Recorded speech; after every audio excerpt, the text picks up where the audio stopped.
मंच पर भी अनेक ऐसी घटनाएं घटित हो रही हैं जो हम सब के लिए इस अमृत महोत्सव वर्ष को और गौरवशाली बना रहा है।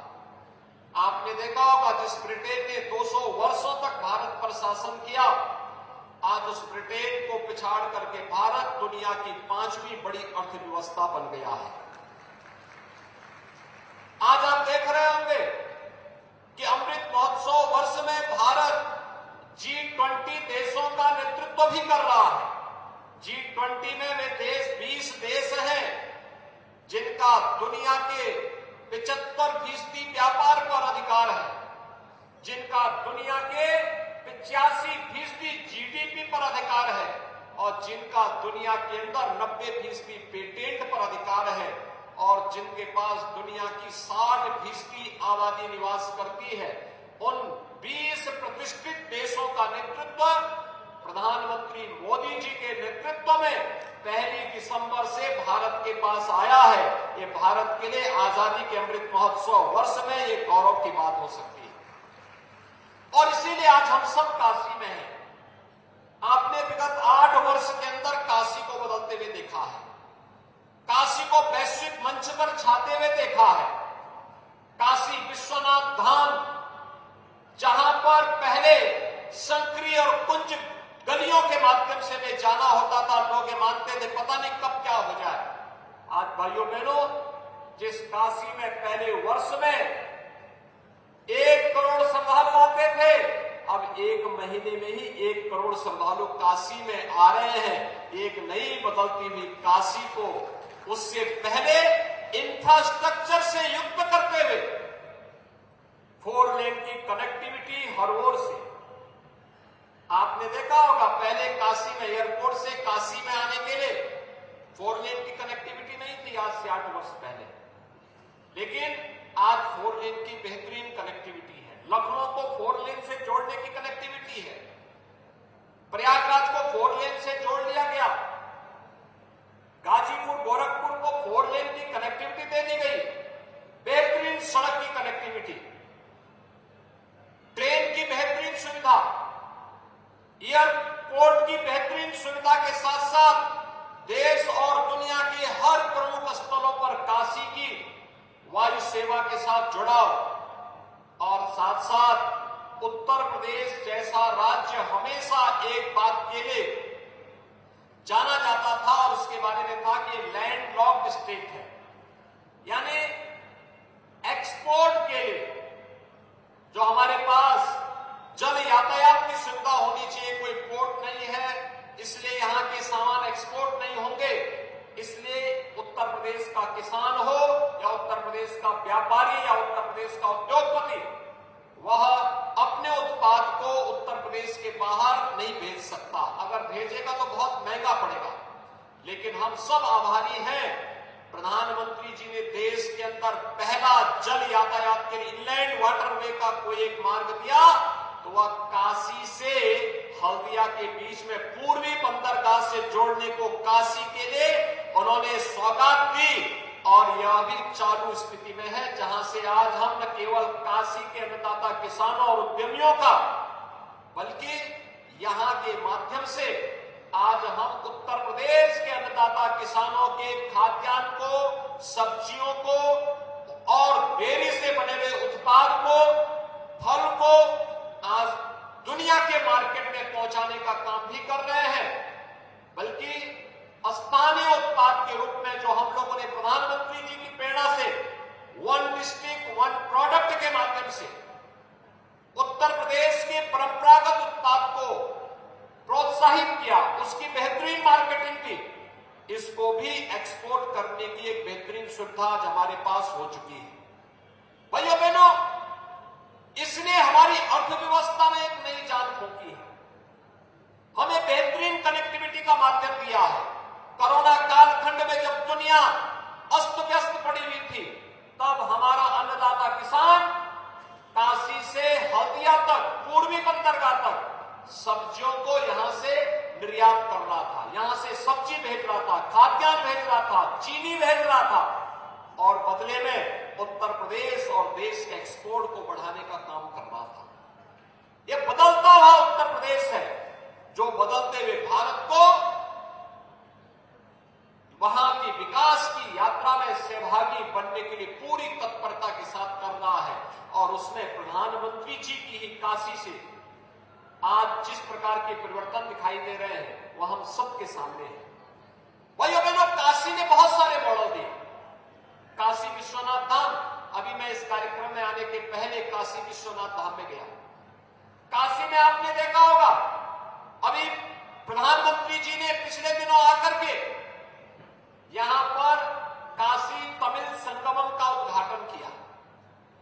न केवल तमिलनाडु से, कर्नाटक से, केरला से, आंध्र प्रदेश से, तेलंगाना से, देश के अलग अलग भागों से बड़े पैमाने पर श्रद्धालु आ रहे हैं। यहां पर शिक्षा के केंद्र के रूप में, एक नए केंद्र के रूप में जो काशी की पहचान थी कि काशी भारत की आध्यात्मिक और सांस्कृतिक नगरी है, उसके उस पुरातन स्वरूप को उपलब्ध कराया, फिर से वापस लाया गया है। काशी स्वास्थ्य के एक नए केंद्र के रूप में उभरा है। बीएचयू के पास सुपर स्पेशलिटी का एक नया केंद्र देने के साथ ही भामा कैंसर इंस्टीट्यूट की स्थापना काशी में करना और साथ साथ cancer Pandit Deendayal Upadhyay cancer hospital को संचालन करना, ये बहुत सारे कार्यक्रम हैं। हर हॉस्पिटल में नई नई सुविधाएं देना, हेल्थ एटीएम को लगाने की व्यवस्था करना, पीएचसी सीएचसी के उत्थान को उसकी सुविधाओं को आगे बढ़ाना, हेल्थ एंड वेलनेस सेंटर की स्थापना करना, यहां के हर मंदिर को, हर पर्यटन केंद्र को एक नए केंद्र के रूप में विकसित करना, काशी में नए रिंग रोड का निर्माण कर देना, ये सभी चीजें व्यवस्थित रूप से आगे बढ़ी। तो कोई सोचता था कि काशी में गरीबों को आवास की सुविधा मिलेगी? भाइयों बहनों, आज हम प्रदेश के अंदर प्रधानमंत्री आवास योजना में 45 लाख गरीबों को एक एक आवास उपलब्ध करवाए हैं। 45 लाख का मतलब आप सहज अनुमान लगा सकते हैं कि 2.5 करोड़ लोग सीधे सीधे उस योजना के साथ जुड़े हैं। 2 करोड़ 61 लाख गरीबों को एक एक शौचालय प्रदेश के अंदर मिले हैं। और अगर हम जब काशी की बात करते हैं तो भाइयों बहनों, काशी में 43,000 गरीबों को प्रधानमंत्री आवास योजना का लाभ मिला है। 43,000 से अधिक लोगों को ये प्रधानमंत्री आवास योजना में मिली हुई आवास कोई सोचता भी नहीं था कि इस प्रकार से लोगों को मिलेगा। हर घर में शौचालय बनाने की कार्रवाई काशी में 2015-16 तक एक बात का आंदोलन होता था। यहां पे सीवर का पानी सड़कों पे बहता था और काशी के अंदर जगह जगह 14 के पहले कूड़े के ढेर पड़े रहते थे। घाटों की क्या दुर्दशा थी। आज आप जाकर के देखिए कितना परिवर्तन हुआ है। आज सीवर नहीं बहता, आज पेयजल की उपलब्धता सुनिश्चित कराई जा रही है। और केवल काशी ही नहीं, उत्तर प्रदेश ही नहीं, पूरे देश के अंदर प्रधानमंत्री जी का विजन जल जीवन मिशन के अंतर्गत हर घर नल की योजना के माध्यम से हर घर तक शुद्ध पेयजल उपलब्ध करवाएंगे। और यह कार्यक्रम आज जिस मजबूती के साथ आगे बढ़ा है, यह भी परिवर्तन हम सबके सामने है। सुरक्षा का बेहतरीन वातावरण बनाना, और बेहतरीन वातावरण बनाने के साथ साथ भाइयों बहनों, आज आपने देखा होगा शहरी क्षेत्र में कोरोना कालखंड में integrated command and control centre की स्थापना करना। Integrated command and control centre 2 प्रकार का कार्य कर रहा है।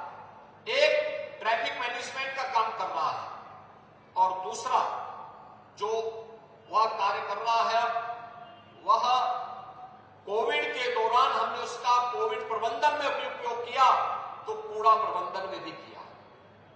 आज हम उसका उपयोग ट्रैफिक मैनेजमेंट के साथ साथ सेफ सिटी के रूप में भी कर रहे हैं।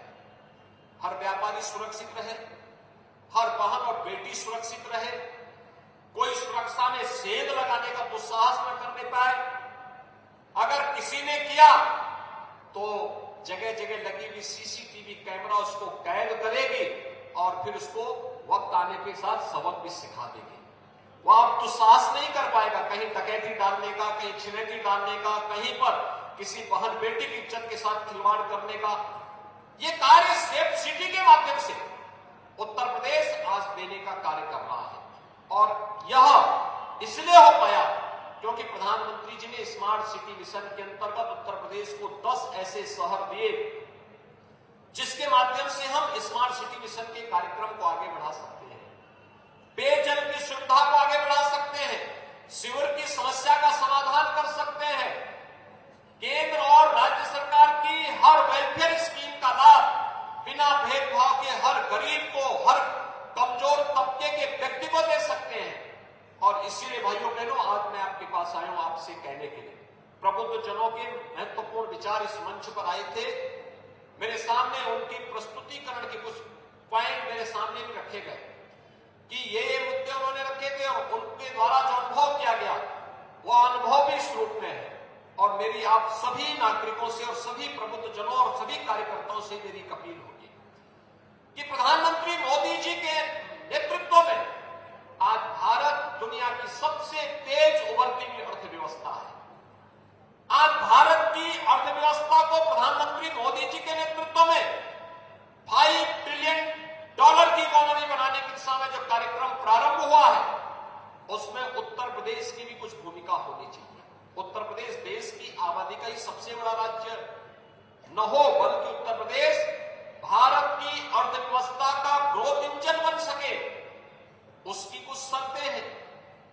शहरी जीवन को बेहतरीन करना, शहरीकरण को बढ़ावा देना, अधिक से अधिक निवेश की संभावनाओं को आगे बढ़ाना, रोजगार और स्किल डेवलपमेंट को आगे बढ़ाना, स्वास्थ्य के अच्छे केंद्र विकसित करना, शिक्षा के केंद्रों को और अच्छे ढंग से आगे बढ़ाने की कार्रवाई को करना, तकनीक का अधिकारिक उपयोग करना, और इन सभी कार्यक्रमों के साथ आज उत्तर प्रदेश जुड़ता हुआ दिखाई दिया है।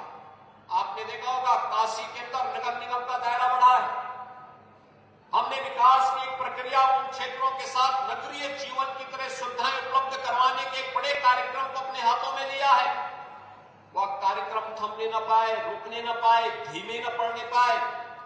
इसके लिए डबल इंजन की भारतीय जनता पार्टी की सरकार के साथ ही स्थानीय निकाय संस्थाओं के माध्यम से भी जो कार्य प्रारंभ हुआ है, भारतीय जनता पार्टी का बोर्ड था, उसने अपने स्तर पर भरपूर प्रयास किया इन कार्यक्रमों को आगे बढ़ाने का। इसको और बेहतरीन तरीके से अब ट्रिपल इंजन की सरकार 3 गुना रफ्तार से बुलेट ट्रेन की स्पीड के साथ विकास की इस गति को आगे बढ़ा सके, इस दिशा में हम सबको सदैव सतर्क रह करके कार्य करना होगा। और दूसरा, विकास की प्रक्रिया के साथ जुड़ करके अधिक से अधिक निवेश के लिए अपने शहरों को तैयार करना, जिससे हर यूथ के हाथ को काम मिल सके। आपने देखा होगा प्रधानमंत्री जी ने मिशन रोजगार के माध्यम से एक बड़े कार्यक्रम को अपने हाथों में लिया है। 10 लाख अग्निवीर सेना के अलग अलग अंगों में भर्ती किए जा रहे हैं। वहां की सेवा के बाद उनको राज्य सरकारें अपने यहां सेवा का अवसर देगी। विभिन्न विभागों में नौकरी की एक नई प्रक्रिया प्रारंभ हुई है। 10 लाख उसमें भी भर्ती किए जा रहे हैं।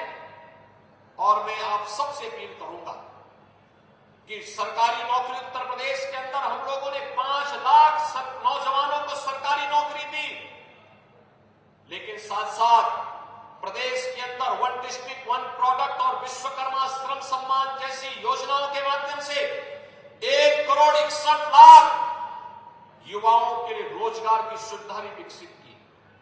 इंफ्रास्ट्रक्चर डेवलपमेंट के जो कार्य पिछले 5-7 वर्षों के अंदर उत्तर प्रदेश के अंदर हुए, केंद्र सरकार के सहयोग से राज्य सरकार ने उसे गति दी। आज उसका परिणाम है कि न केवल काशी बल्कि उत्तर प्रदेश का हर शहर उसका लाभ लेता हुआ दिखाई दे रहा है।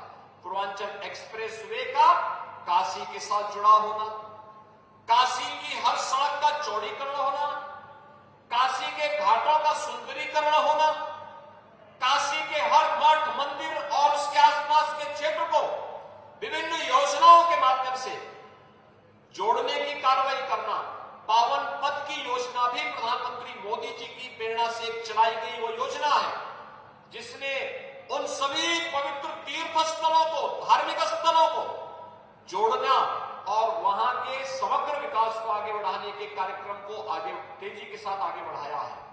स्वदेश दर्शन की योजना रही हो या फिर अन्य तमाम प्रकार की पर्यटन विकास की योजनाओं को, संत रविदास जी के पावन जन्मभूमि सीर गोवर्धन का विकास हो या फिर काशी के अंदर अन्य तमाम महत्वपूर्ण स्थलों के विकास के लिए किया जाने वाला कार्यक्रम, ये सभी व्यवस्थित रूप से आगे बढ़ा है। एक्सपोर्ट प्रमोशन का एक केंद्र आज काशी बन रहा है और इस दृष्टि से मेरी अपील होगी काशी के उद्यमियों से, व्यापारियों से, काशी के सभी अन्य विभिन्न पक्षों से जुड़े हुए प्रबुद्ध जनों से भी कि काशी में अधिकाधिक निवेश की संभावनाओं को तलाशें, नौजवानों के रोजगार की संभावनाओं को भी आगे बढ़ाने में अपना योगदान दें।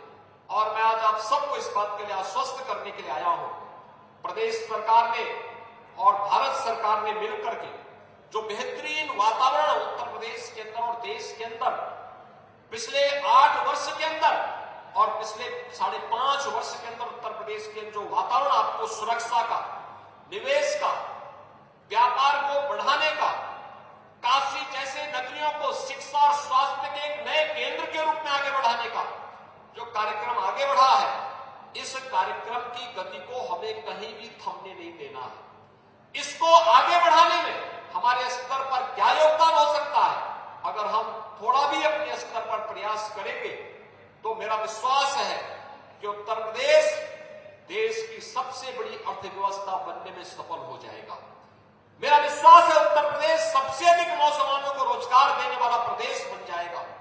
उत्तर प्रदेश न केवल सबसे बड़ी आबादी का राज्य होगा बल्कि सबसे अधिक युवा, प्रतिभाशाली युवाओं का राज्य होने के साथ साथ अपने युवाओं के लिए स्थानीय स्तर पर ही रोजगार सृजन करने वाला राज्य भी होगा और विकास की ढेर सारी परियोजनाओं के माध्यम से हम नए भारत के नए उत्तर प्रदेश को आगे बढ़ाने में सफल होंगे।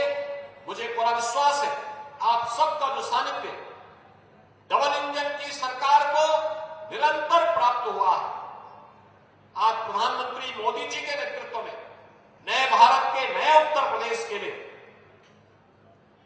स्थानीय निकाय संस्थाएं और निवेश की संभावनाओं को आगे बढ़ाने के लिए भी आप सभी लोग एक बार फिर से पूरी ऊर्जा के साथ कार्य करेंगे। इस विश्वास के साथ आप सभी प्रबुद्ध जनों का, पदाधिकारियों का, जनप्रतिनिधियों का एक बार हृदय से अभिनंदन करते हुए मैं अपनी वाणी को यहीं पर विराम देता हूं। नमस्कार, मैं हूं मानक गुप्ता। अगर आपको हमारा ये वीडियो पसंद आया हो तो इसे लाइक और शेयर जरूर करें और हाँ, हमें सब्सक्राइब और फॉलो करना ना भूलें ताकि आप देश और दुनिया की कोई खबर मिस ना करें। तो जुड़े रहिए हमारे साथ और देखते रहिए न्यूज़ 24।